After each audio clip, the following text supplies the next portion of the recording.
What's up guys, thank you for joining me on this video. This time I'm gate crashed because my wife is the star of the show on this video. She's basically gonna document her whole journey from London to Finland to finally China.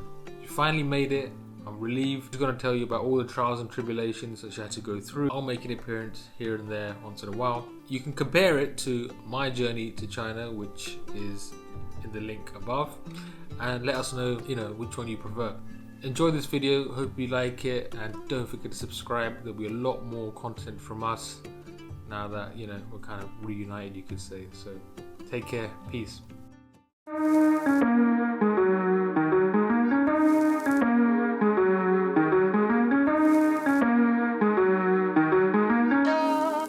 Hello everyone, I'm finally in Shanghai. I'm super excited. I'm only about 30 minutes away from my husband. I'm in a quarantine hotel. I'm supposed to be here for 14 days. This is my second day because I came yesterday, and this is my first proper morning. So yeah, this journey has been super crazy because it's in the middle of a pandemic and there has been so many throat swabs, nose swabs, blood tests the whole way through from England to Finland to China. And I can't believe how organized the Chinese are. Many of them actually don't speak English as much as I thought they do. My husband had already told me that expect this, but I didn't realize how much, because even just recently I'd asked for a spoon at the hotel and they didn't understand what a spoon was. It's not their fault. I had to use the iTranslate app. Also, to let you know, there are bits in the edits of my emotionally low times. These are times where I really did not want to film. Nobody wants to film while they are really low, but I thought it would be best to capture the moment there and then because it has been such a stressful journey for me. So much anxiety through the whole trip, and I'll explain why. I hope you really enjoy watching all of this, and stay tuned. This is for Expressless. Please subscribe. It will be great for our channel, and there'll be more content too. So let's have a look at what happened. It's 27th of Jan, 6:30 in the morning, and I have 12 hours to board my first flight to Finland. I haven't even brushed my teeth because there's just so much going on. There's a lot of paperwork. My COVID tests are all negative. There was an antibody test and a PCR test. I have two luggages, one main and one trying to transport to my Mac, and there's a bit of an issue that I can't take my Mac. 2 weeks ago, Finnair staff said I could, but yesterday I double checked and they said I can't put it in checked luggage. So I'm in the middle of trying to call Finnair Cargo 12 hours before my flight. It's 8 a.m. and I'm waiting for Finnair Cargo to get back to me. I already miss home and I haven't even left.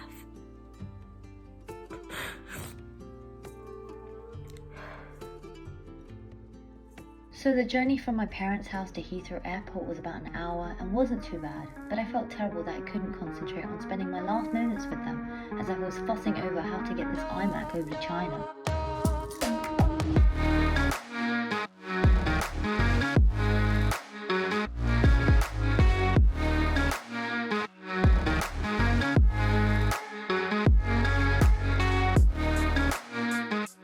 The airport looks practically dead right now. There's not many people. I can count how many people are in here with my fingers. Thankfully, I've checked in fine and I've dropped off all my bags, and we've only got about 40 minutes to fly.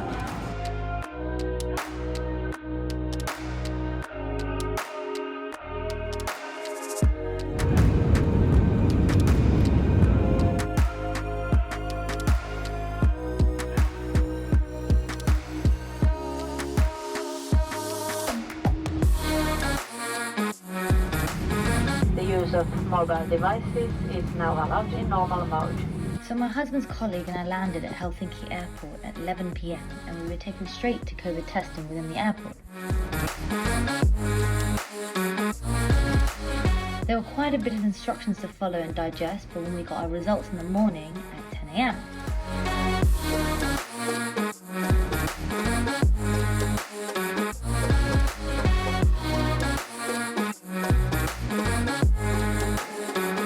A lot of the the instructions required you to be digital savvy with many QR codes, which even I struggled with.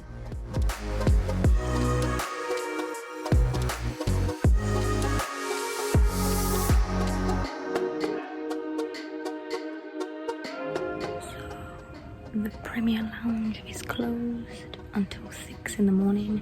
It is 12 AM and I've been given a care package.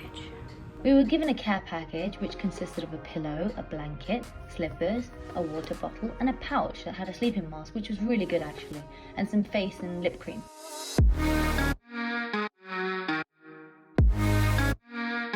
We were told to pick a comfy spot wherever we liked at the airport, as it was only our flight that had landed so far and the airport was completely empty.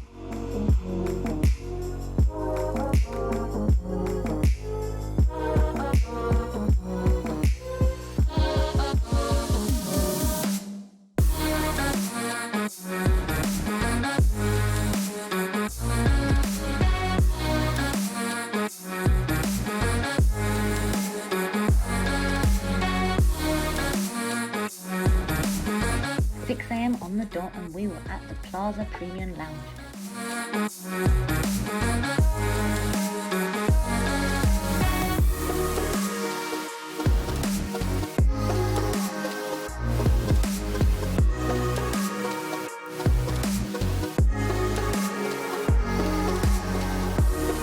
Waiting for these results were pretty stressful, so I didn't really rest. When we receive them, we have to take photos and send it via portal to the Chinese embassy in Finland, who will approve or decline you. It shows an orange QR code box that takes 30 minutes to turn green, if they approve. I had to call the embassy as mine didn't turn green, and finally it was approved an hour before I flew. You also need to do a health declaration via an app to get a QR code, but this is only valid for 24 hours, so you can't do it too early. This needs to be screenshotted and kept for whoever asks on the other end. Only after this can you get a boarding pass, which I was one of the last passengers to do so.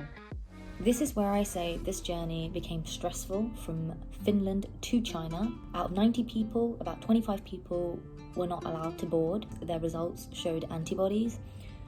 And this really stressed me out. I realized how lucky at that moment I was to get through. I did break down because I was watching these people that were on the phone to the embassy, sobbing. They had to go back.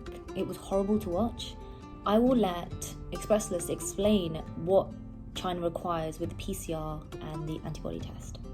Okay guys, so just very quickly on IgG, IgM, PCR, all these different tests. China requires anyone coming into the country to have a negative PCR throat swab test. That is the one that we will know.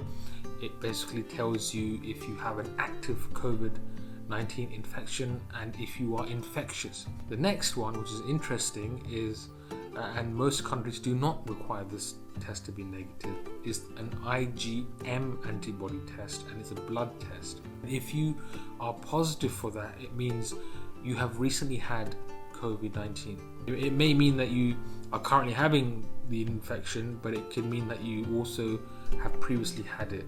They eventually, after 2 months or so, get converted into IgG, which are more longer term, more specific antibodies. So China requires both of them, IgM and the PCR test, to be negative because they feel as though it is a better indicator of someone who is clean of COVID. This is a big challenge because I know that a lot of people that have been turned back away from China because the PCR was negative but the IgM was positive.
There's a whole section here that I did not film, and it's because it said no photography. It was my first time in China and I wasn't going to risk it. The flight landed in Shanghai. No one was allowed to get off. 3 people in hazmat suits came in and checked everyone's health codes. That was the first thing. Then 3 people were taken off the flight. I don't know why, but I was one of them. We were taken for 5 minutes down this long corridor, and we were taken to more desks, loads of people with hazmat suits. Most of them actually couldn't understand English. No one tells me where to go or what to do. It took me some time to realize it's a one-way system. As you go through the one-way system, your temperature gets checked, your QR code gets scanned, and you get blood test sample bottles. You get your nose, throat swabs, plus a blood test. Everything happened so quickly, and there were so many different checkpoints that you had to go through. I was actually wondering, when is this going to end? And then you get to immigration. Immigration took a very long time as well. It could have been that they took me off the plane because I was a non-citizen. Then into baggage claim. Thankfully, I had my map. Oh, I was so pleased to see it. My hub stopped working, so I was really worrying about not having Wi-Fi, not being able to contact my husband to tell him I'm here. At the airport, after collecting my bags and one more security check, people were separated by district depending on your end destination. The coach will take you to quarantine for 14 days and you don't get to choose, nor did they tell me the price of stay or food. On the coach, it was just me and one other guy. 2 security guards and 1 driver, all in hazmat suits, were sat right at the front. The organising was so crazy that the coach was led by a police car straight to the hotel.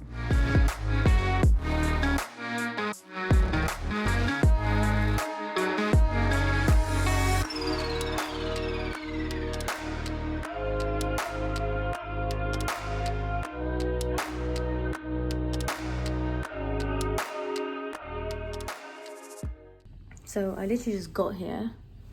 This is the room, which is fine. Everything's fine. And it's got a nice flashy bathroom, which is nice.